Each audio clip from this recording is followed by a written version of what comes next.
जय हिंद फ्रेंड्स।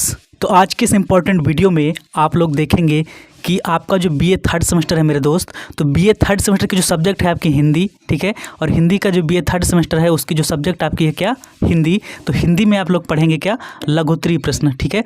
यहाँ पे आप लोग देख सकते हो हिंदी में आप लोग आज पढ़ेंगे लघुत्तरीय प्रश्न। और लघुत्तरीय प्रश्न जो है इसको पढ़ने से पहले आप लोगों को जो है थोड़ा सा अंदर से मैं जोशपूर्ण कर दे रहा हूँ यहाँ पे। तो एक मोटिवेशनल कोटाज के साथ स्टार्ट करता हूँ आज का वीडियो, ठीक है। कि मंजिल मिले या ना मिले, मंजिल मिले या ना मिले ये अलग बात है, मंजिल मिले या ना मिले ये तो अलग बात है, पर मैं मेहनत ही ना करूं ये तो गलत बात है, पर मैं मेहनत ही ना करूं ये तो गलत बात है। अगर कभी भी हार का इरादा आपके सामने आ जाए ना मेरे दोस्त, अगर कभी भी हार का इरादा आ जाए कि मैं हार जाऊंगा, तो कभी भी हार का इरादा अगर आप लोगों के सामने आ गया तो आपको क्या करना है, उन लोगों को याद करना है जिन्होंने आपसे कहा था तुझसे नहीं होगा, जिन लोगों ने क्या कहा था तुझसे नहीं होगा, ये कुछ जो भी आप कर रहे हो वो तुझसे नहीं होगा। उन लोगों को याद करके आप लोग फिर से स्टार्ट कर दीजिएगा अपनी मेहनत को, और मेहनत करते रहिए। मेहनत करने वाले ही विकास करते हैं, मेहनत करने वाले ही विकास करते हैं। सफल वही होते हैं जो प्रयास करते हैं, सफल वही होते हैं जो प्रयास करते हैं मेरे दोस्त, ठीक है। तो आज का जो आपका सेशन होने वाला है ज़बरदस्त शानदार जिंदाबाद होने वाला है। तो लघुत्तरीय प्रश्न में आपको क्या पढ़ना है, आपको पता होगा कि जो बीए थर्ड सेमेस्टर होता है, ठीक है, बीए थर्ड सेमेस्टर में 8 क्वेश्चंस जो है लघुत्तरी के आते हैं, ठीक है। इससे पहले मैंने जो है क्वेश्चंस आपके करवा चुका हूँ, जितने भी अति लघुत्तरी क्वेश्चंस थे सारे के सारे मैं करवा चुका हूँ। उसमें से कम 10 क्वेश्चंस आएंगे, और 10 क्वेश्चन में से कम 60 क्वेश्चंस मैं करवा चुका हूँ। अगर वो आप लोगों ने नहीं देखा है तो उसकी लिंक आपको डिस्क्रिप्शन बॉक्स में मिल जाएगी, वहाँ से जा करके, या फिर आप मेरे व्हाट्सएप ग्रुप से जुड़िएगा, वहाँ पर आप मुझसे मांग सकते हैं उन वीडियो की लिंक, तो वहाँ पर भी आप लोगों को देख सकते हो सारे वीडियोज़, ठीक है। तो आपको क्या करना क्या है, सिंपली से कुछ नहीं करना है। मैं थोड़ा सा आपको थोड़ा सा टॉपिक बता दूं, ओवर भी बता दूं क्या करना है। कि लघुत्तरी क्वेश्चंस 8 क्वेश्चंस आते हैं, और 8 क्वेश्चंस में से 5 क्वेश्चंस आपको करने होते हैं। तो इन 5 क्वेश्चंस को करने के लिए आपको 5 क्वेश्चन तो पढ़ के जाना नहीं है। मैं कोई एग्जामिनर तो हूँ नहीं कि मैं वही 5 क्वेश्चंस आपको बता दूंगा, वही आप लोग पढ़ लेंगे आपका एग्जाम निकल जाएगा, ऐसा तो होता नहीं है, ठीक है। तो आपको 5 के बदले आपके कितने क्वेश्चंस आपको पढ़ना है, 5 के बदले 30 क्वेश्चंस लगभग मैं करवाऊंगा लघुत्तरी, ठीक है। तो इसमें से 8 तो आपको मिलेंगे ही, आपको 30 में से 8 मिल जाएंगे, और उन 8 में से आप 5 को करना है और बाकी के 3 छोड़ देना है। तो इस 30 क्वेश्चंस को आपको, इसकी सीरीज स्टार्ट होने वाली है महासंग्राम वीडियो, आप लोग कह सकते हो इसको महासंग्राम वीडियो, क्योंकि एग्जाम के पहले का महासंग्राम रिविजन क्लास यहाँ से स्टार्ट होती है। तो आपका जो क्वेश्चन नंबर 1 है वो क्या कह रहा है मेरे दोस्त, क्वेश्चन नंबर 1 क्या कह रहा है, क्वेश्चन नंबर 1 आ सकता है जो वही क्वेश्चंस मैं करवाऊंगा, और जो फालतू के क्वेश्चंस हैं वो करवाने का समय नहीं है, क्योंकि आपके एग्जाम जो है बहुत ही करीब होने वाले हैं मेरे दोस्त, ठीक है। तो ध्रुव स्वामिनी नाटक का उद्देश्य क्या है, स्पष्ट कीजिए। ध्रुव स्वामिनी नाटक का उद्देश्य क्या है, स्पष्ट करना है, ठीक है। ध्रुव स्वामिनी नाटक का उद्देश्य क्या है, आपको स्पष्ट करना है। ये क्वेश्चन है, अब आंसर देखिए आप लोग क्या, कि जयशंकर प्रसाद जी ने अपने नाटकों के उद्देश्य के बारे में स्वयं लिखा है। जयशंकर प्रसाद जी जो थे उन्होंने अपने जो नाटक में स्वयं लिखा है कि मेरी इच्छा भारतीय इतिहास के अप्रकाशित अंश में से इन प्रकांड घटनाओं के दिग्दर्शन की है। उनकी इच्छा क्या है, भारतीय इतिहास के अप्रकाशित अंश में से इन प्रकांड घटनाओं के दिग्दर्शन की है, जिन्होंने हमारी वर्तमान स्थिति को बनाने का बहुत प्रयत्न किया है, जिन्होंने हमारी वर्तमान स्थिति को बनाने का बहुत प्रयत्न किया है। कहने का मतलब यह है कि ध्रुव स्वामिनी नाटक जो है एक ऐतिहासिक नाटक होते हुए भी समस्या प्रधान नाटक है। उसमें समस्याएं बताई गई हैं कि किस प्रकार की समस्या नारी के जीवन में, किस प्रकार की समस्याएं आती हैं, और नारी किस प्रकार से उन समस्याओं से निपटती है, तो सब कुछ बताया गया है। तो गुप्तकालीन नारी के बारे में यहाँ पे बताया गया है। तो क्या है, आप आगे देखते हैं कि इसमें प्रधान रूप से गुप्तकालीन भारतीय नारी की समस्याओं का अंकन किया गया है। जो गुप्त काल की जो नारी हैं उनके बारे में, नारी का मतलब स्त्रियाँ, ठीक है। तो उनके बारे में क्या किया गया है, उनकी समस्याओं का अंकन किया गया है। उनकी समस्याएं क्या समस्याएं वो फेस करती हैं उस समय की, तो वो सब चीज़ों के बारे में बताया गया है। इसके अतिरिक्त क्या किया गया है कि राज्याधिकार और विदेशी आक्रमण की समस्या का चित्रण भी प्रसाद जी ने इस नाटक में किया है। विदेशी आक्रमण किस प्रकार से होता है, किस प्रकार से किया गया उस समय, और ये सब चीज़ें उसमें बताई गई हैं इस नाटक में। आप लोग पढ़िएगा ध्रुव स्वामिनी। अगर आप लोगों के पास ध्रुव स्वामिनी नाटक नहीं होगा तो उसका जो है आप लोग कमेंट सेक्शन में कमेंट करके पूछ सकते हैं, वहाँ पर मैं बता दूंगा आपको, ठीक है। उसका लिंक, उसका डिस्क्रिप्शन बॉक्स में लिंक दे दिया जाएगा, या फिर व्हाट्सएप ग्रुप से आप लोग जुड़ जाइएगा, वहाँ पे आपको इसका PDF मिल जाएगा, आप लोग फ्री में पढ़ सकते हो, ठीक है। फ्री ऑफ कॉस्ट, कोई भी रुपया आपसे नहीं लिया जाता है इसका। तो आगे देखते हैं यहाँ पे कि गुप्तकालीन नारियों के बारे में इन्होंने समस्याओं का अंकन किया है और उसके बारे में राजाधिकार के बारे में और विदेशी आक्रमण की समस्या का चित्रण भी प्रसाद जी ने अपने इस नाटक में किया है। विवाह, मोक्ष अथवा तलाक की समस्याएं, विवाह, मोक्ष अथवा तलाक की समस्याओं के बारे में इसमें नाटक में जो है वर्णन किया गया है। जिनसे घर घर नारी जिनसे घिरकर नारी जो है मारी मारी फिरती रहती है। ठीक है, विवाह हो गया, मोक्ष और तलाक की समस्याओं से आपको पता ही होगा कि तलाक की समस्याओं से किस प्रकार नारी जो है मारी मारी फिरती है। ठीक है, जो मुस्लिम पक्ष है उसमें तलाक की जो ज़्यादा उसमें लिया गया है। ठीक है, तलाक तलाक तलाक तलाक 3 बार कह देते तलाक हो जाता है। ठीक है, लेकिन अब ये जो है ऐसा नहीं हो रहा है। ठीक है, तो ये चीज़ है कि जिनसे घिरकर नारी जो है मारी मारी फिरती है को प्रसाद जी ने उठाकर नारियों के पुरुषों के अत्याचारपूर्ण चंगल से मुक्त कराने का सशक्त प्रयास किया है। ठीक है, इससे यानी कि जो समस्याएं हैं समस्याओं से हटाने का प्रयास भी जयशंकर प्रसाद जी ने अपने नाटक में ज़बरदस्त तरीके से किया है मेरे दोस्त। ठीक है, ये चीज़ हो गया। अब आगे बढ़ते हैं कि प्रसाद जी ने सबसे बड़ी विशेषता और सफलता यह रही है, प्रसाद जी की सबसे बड़ी सफलता यह रही है कि वे जिन जिन समस्याओं को प्रस्तुत करते हैं अपने नाटक में, कि वो जिन समस्याओं को अपने नाटक में प्रस्तुत करते हैं उन समस्याओं का उन्होंने हल भी निकाला है, उन समस्याओं का हल भी उन्होंने निकाला है। ठीक है मेरे दोस्त, आगे बढ़ते हैं कि ध्रुव स्वामिनी नाटक में नारी समस्या से संबंधित जो बिंदु विचारणीय हैं वे निम्नांकित हैं। आप लोग लिख सकते हैं ध्रुव, आप चूँकि ये क्वेश्चन जो है वो लघुत्तरी का है तो कम से कम आपको 250 शब्दों में तो लिखना ही पड़ेगा। ठीक है, 200 से 250 शब्दों में तो कम से कम आपको लिखना पड़ेगा, आपको वहाँ पे शब्द नहीं गिनने हैं। तो फ्रेंड्स कौन कौन से बिंदु हैं आइए देखते हैं। सबसे पहला जो आपका टॉपिक है, सबसे पहला जो पॉइंट है वो क्या कह रहा है कि क्या नारी प्रकृत्या अधिकारहीन हुआ करती है। क्या नारी प्रकृत्या अधिकारहीन हुआ करती है। जो भी मैं पढ़ा रहा हूँ उसको कॉपी कलम ले करके आप लोग बैठिएगा। ठीक है, कॉपी कलम ले करके और सारा कुछ नोट करते हुए चलिएगा, क्योंकि मैं यहाँ पे आपको उससे बुक से नहीं पढ़ा रहा हूँ। जो भी मैं पढ़ा रहा हूँ वो आप लोग आपका PDF तो मिलेगा ही, लेकिन उसके ऊपर आप लोग अपने हाथ से नोट्स बनाएंगे तो नोट्स बहुत अच्छे होते हैं। हैंड रिटन नोट्स जो होते हैं वो आपके समझ में भी आते हैं और एग्जाम से पहले रिवीजन करने का बहुत बेस्ट मौका मिलता है उनसे। ठीक है, तो आप चलते हैं कि क्या नारी प्रकृत्या अधिकारहीन हुआ करती है, यानी कहने का मतलब है कि नारी को अधिकार नहीं मिलता हर चीज़ में। तो ये चीज़ हो गया, मतलब नारी क्या अधिकारहीन है, क्या उसको अधिकार नहीं मिलते हैं, नारी क्या अधिकारहीन हुआ करती है।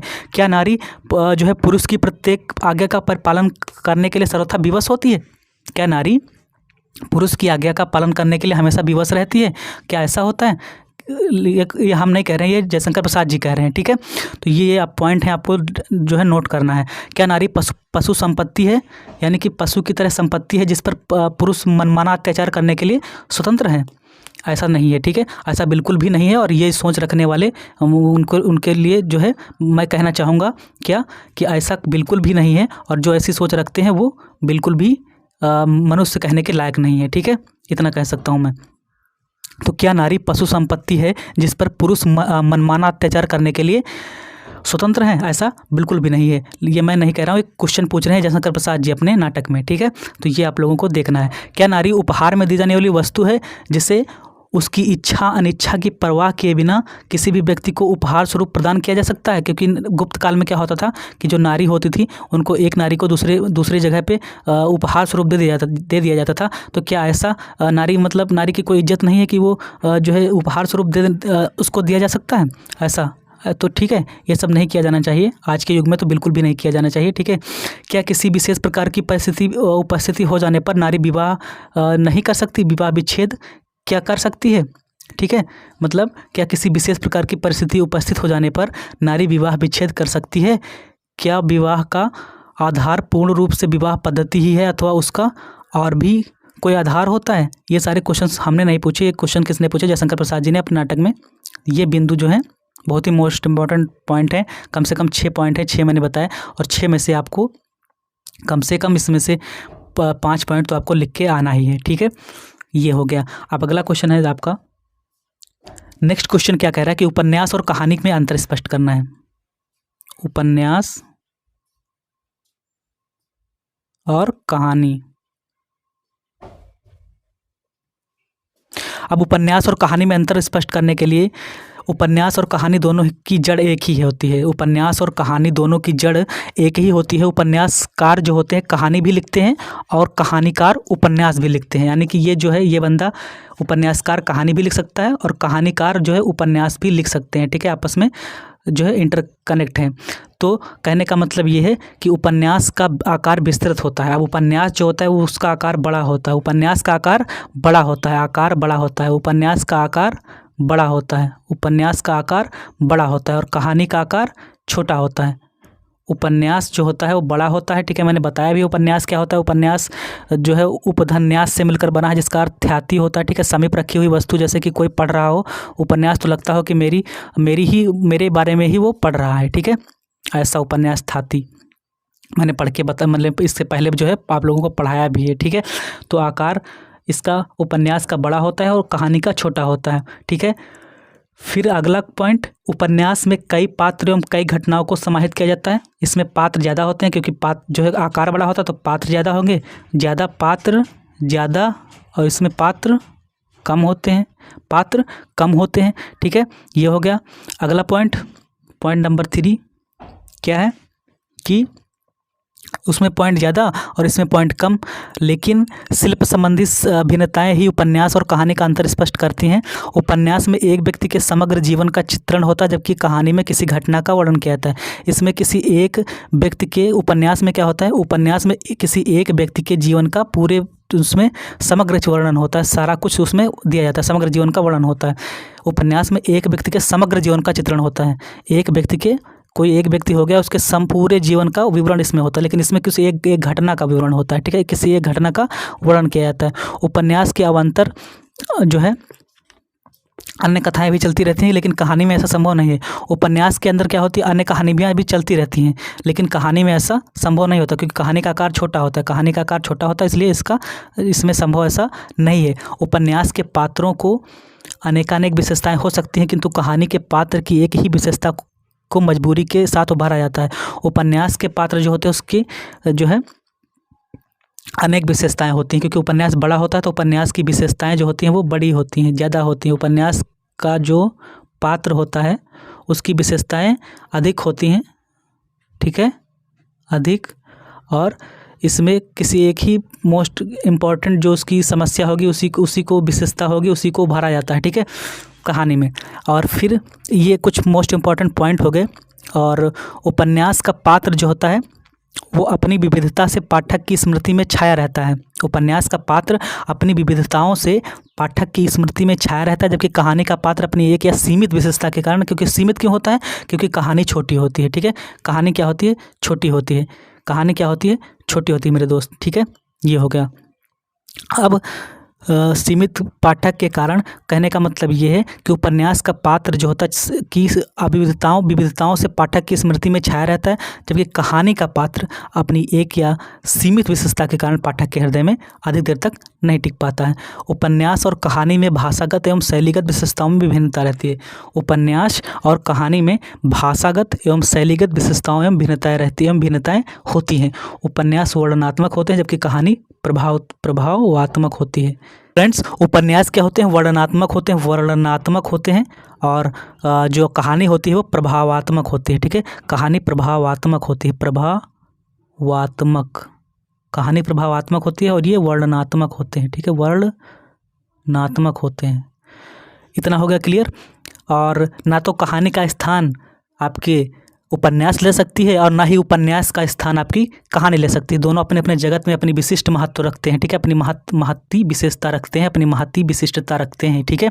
ये हो गया कहानी और उपन्यास में अंतर। आप इतने में से जितना आप लोगों को याद हो जाए, हम तो कहेंगे कि आप पूरा याद कर लीजिए, आपको जितना याद हो जाए उतना आप लोग लिख दीजिएगा। उम्मीद करता हूँ कि आपको जो है वीडियो के अंदर ही आधा कुछ याद हो गया होगा, कम से कम 50% आपको, अगर 50% क्लियर है ना तो समझ लीजिए कि आपका एग्ज़ाम बहुत ही अच्छा जाने वाला है। अगर आपका 70 से 80% क्लियर है, 70 से 80% अगर क्लियर है ना, तब तो आपका एग्ज़ाम बहुत ही अच्छा जाने वाला है, ठीक है। और अगर 100% किसी का क्लियर नहीं होता है, क्योंकि एक बार में 100% क्लियर हो जाए तो आपका IQ लेवल बहुत ही एकदम बेहतरीन, आपका मतलब समझ सकते हैं कि हाँ आप ईश्वर के द्वारा दी गई एक महती विशेषता रखते हैं आप अपने अंदर, ठीक है, इस प्रकार से। तो 70 से 80% आपका क्लियर है तो आप बहुत ही अच्छी बात है। अगर 50% भी क्लियर है तब भी बहुत ही अच्छी बात ही है, क्योंकि आप 1-2 बार वीडियो को और देखेंगे तो आपका 70 से 80 क्लियर हो जाएगा, ठीक है। तो ये हो गया। बाकी के जितने भी क्वेश्चंस होंगे वो मैं अगले वीडियो में कराऊंगा। तो आज के वीडियो में इतना ही, मिलते हैं नेक्स्ट वीडियो में। तब तक के लिए जय हिंद, जय Bharat, take care, bye bye, love you.